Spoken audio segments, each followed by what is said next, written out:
up, App Nation? It is Steve P. Young, founder of appmasters.com, the place you go when you want action-packed content related to growing your app downloads and obviously your revenue.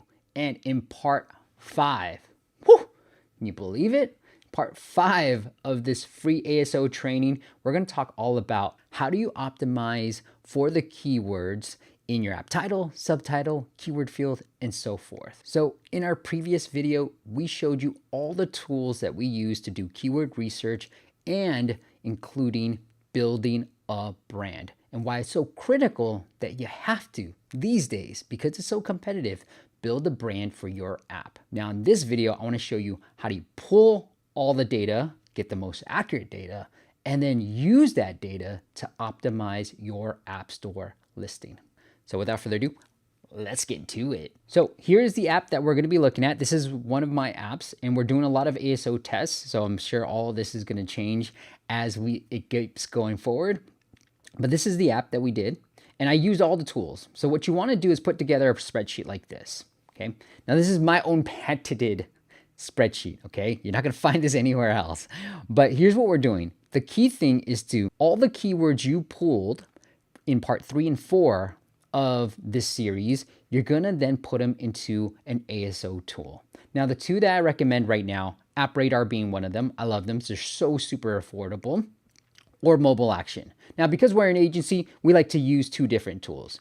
If you're on an indie budget or startup budget, I would just pick one. I like App Radar because the data is very accurate, but the price isn't as high. So it's great for startups out there. So that's what I personally prefer, but I like Mobile Action as well. So here I'm using both. Okay, here's what we're gonna do. Now I have this filtered, so I'm gonna show you all of this, and this is our exact ASO. So as you can see, there's a ton of keywords that we pulled for this app. Over 210 keywords. Now, what I do after I get this, my team puts this all together, and these would be blank right now, but I would then sort, and you can use sort by App Radar. I sort by the search traffic. Now, for those who aren't familiar, the reason why I have Spanish Mexico, English keywords in the Spanish Mexico localization is because the US App Store actually indexes that localization. So I want to put English keywords in here. And here's what we're doing. We're sorting by search traffic. So I guess my team didn't pull this particular keyword. I think I added this in a later round, but I'm then looking at the search traffic and sorting by it and then kind of figuring out where I should be. Now, here's the key part. You want 75% of your keywords to be high traffic, high competition keywords, and about 25% of those keywords to be lower competition, lower traffic keywords. If you're just starting out, you may want to shift that percentages a bit to more lower competition keywords, but I'm coming around because of all the different tricks and tools that I have in our arsenal to optimize for these keywords. I'm coming around and saying like, look, go after the high traffic, high competition keywords, because that's actually going to make a huge difference in your organic downloads. And if it sticks, man, you're going to get thousands of downloads a day. So I've come around to just focusing more of our efforts on the low competition, low traffic, and now on the higher traffic, higher competition keywords. Let's get back to the spreadsheet. So what I do after this is obviously sleep sounds is the big thing for me. So I'm going to focus on sleep sounds. I'm then looking through, given the data, I'm looking through which keywords I should target. Now you see X's. This is my process. I like to put X's around this target. What does this target column mean? Well, it just means I want to go after that keyword. Let me go back a little bit and explain all these things after we pull the data. So Mobile Action, traffic, obvious. Chance is the likelihood you'll be in the top 10. App Radar, traffic, obvious. Difficulty is obviously, that's pretty obvious. Keyword length, I just have that. I don't use it all the time, but it's just the length of the keyword. Apps is the number of apps that show up. And rank, if you're a new app, you won't have a rank for this. So you can put in any app into any of these tools and kind of get the data. But if you're already out there, you launch, then this is your current ranking for that keyword. All right, so that's what it is. I go in and depending on the chance and difficulty scores, I put X's around the keywords I want to target. All right, so let's say rain sounds. I do have rain sounds in the app. Relaxed melodies, obviously sound machine. I want to do that. And I just go through. And so what I try to find is just high traffic keywords. Now, the brand stuff that I talked about before, here's why I decided to call my app Moonlight. Because when I'm searching through this data, again, I didn't know. I actually did the ASO before while my developer was creating the app. So I wasn't entirely sure what I was going to call the app yet. Okay, so I did that way before. Given all this, I was like, wow, this is the first keyword that actually has a good score. So it has really high traffic, right? We don't know what these traffic numbers mean.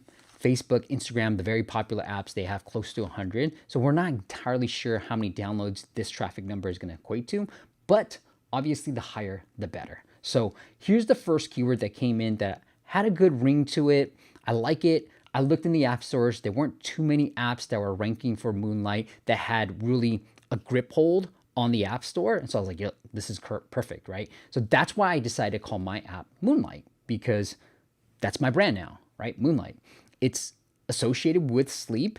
And at the same time, the scores here are showing me that this is a great score, right? Good traffic, lower competition. And when these little highlights for me, I just have a conditional formatting.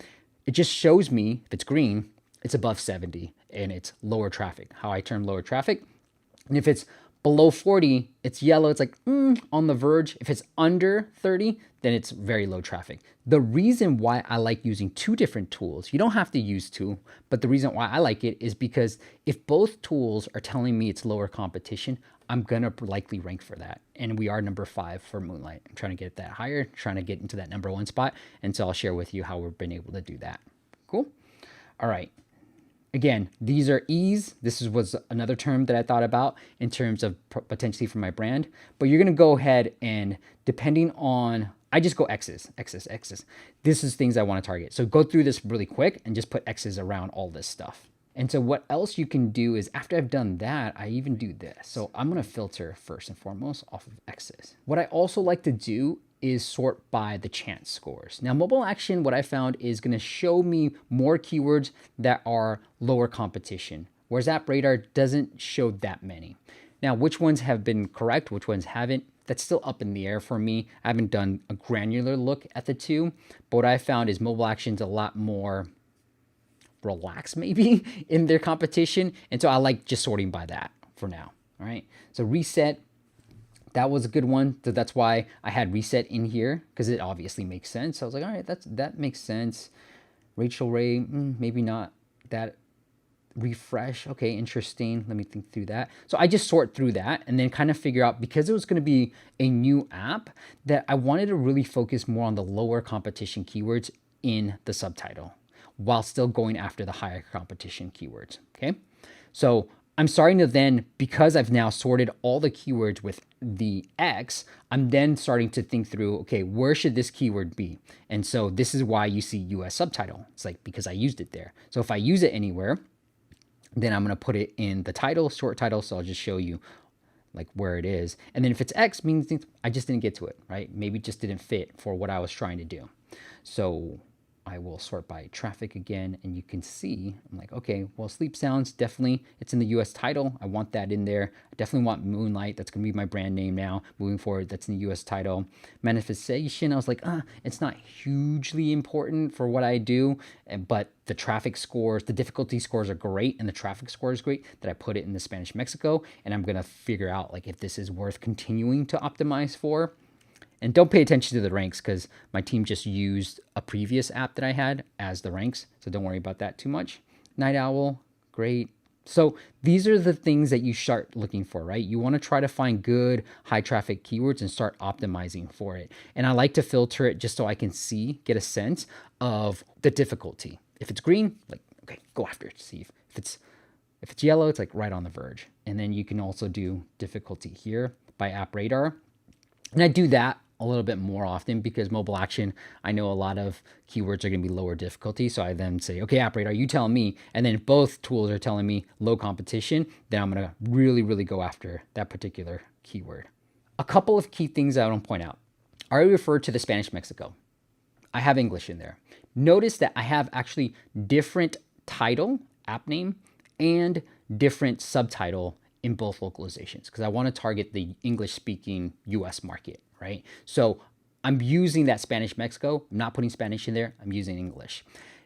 I lost the brand in the Spanish Mexico because I don't I want to really focus on sounds to sleep, right? That's the keyword I want to really go aggressively after. So I lost my branding. I didn't care about the market as much. And I was like, okay, I'm gonna go straight for it.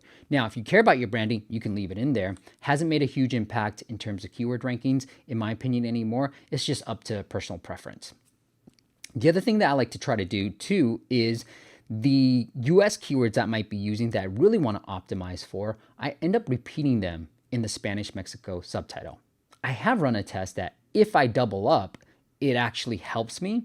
I haven't run a test where if I'm using it in Spanish Mexico subtitle, but I remove it from the US keyword field, does it hurt me? I will run that test and report back to you, but that's just something to be aware about. And then the keyword tool, or the Spanish Mexico keyword field, it's completely new, right? You don't have to repeat anything. If the singular is there, you don't have to have the plural most times. You can test that. I have tested it with different keywords and it doesn't make a huge difference.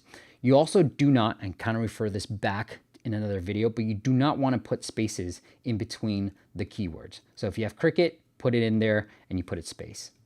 A few things I'm also testing is the order of the keywords. Does it impact your rankings? Like, am I going to get a higher rank for cricket versus fan because cricket is up front and center? I don't know to be true or not yet. I'm running some tests, things that you want to test. But those are the things that I want to highlight to you, right? Really try to have the higher traffic keywords in the beginning, no matter what the competition is, in your title. All right. In your subtitle, you're going to A/B test. Now, I've already optimized it. As you guys can see, this was the first round. I've now changed things around based on the data that I have post-launch, and I'm going to keep switching them around. So I would recommend that you update this at least once a month.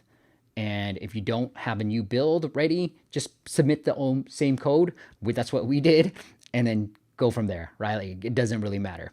So at least once a month, do this. Try out new keywords. Use all the tools that I referenced in video 3 to find out even new keywords. To be like, what else can I explore? Because after a while, this gets like, okay, I've already put it here, right? Like, I've already put it in the US title, which is the main spot, and I can't grow keyword rankings. Well, maybe try a different keyword.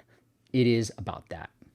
And the last thing I want to point out is continue to optimize your product, your retention, your conversion rate. Because as you continue to tweak that product, the better your numbers become from a retention and monetization standpoint, the better your keyword rankings are going to be, especially on the Google Play side, because Google understands all this stuff. They're from this. They're big data guys, right? Whereas iOS, you're starting to see inklings of it, but not super aggressive yet. But at the same time, it is important, right? So I wouldn't say it's hugely important yet on the iOS side, but it will become important later on as they get more and more data and they get more sophisticated, that your revenues, your retention's all going to tie in to your keyword rankings. All right, guys, that's it. Let me know what you thought in the comments below, how you like to do keyword research, how you like to optimize for your particular keywords. And if you're using this spreadsheet, well, let me know about that as well. I don't have access to this. There's no public file of this spreadsheet, but if you are within the App Masters Academy, you do have access to my handy dandy template, but it's something that you can build on your own. It's not hugely sophisticated, guys. All right. In our last video, part 6 of 6, we're almost done with this free training. We're going to talk about all the ways that you can increase your downloads without touching your keywords. So super important, something that you want to continually be A/B testing. Look out for part 6. That's coming up soon, and we've seen some tremendous results, like double the downloads, not even touching the keywords, just optimizing for these few areas that I'll share with you in part 6 of this free ASO training. I am Steve P. Young on all your social media platforms, so follow me there if you want to get the insights on Twitter, on Facebook, on Instagram, Steve P. Young, or follow App Masters on Facebook as well. And go check out our website and our free training. By going to appmasters.com, you can get our free training that walks you through how to build a profitable app business. All right, until next time, make sure you hit that subscribe button so you don't miss that critical video 6, and I'll see you on the next video.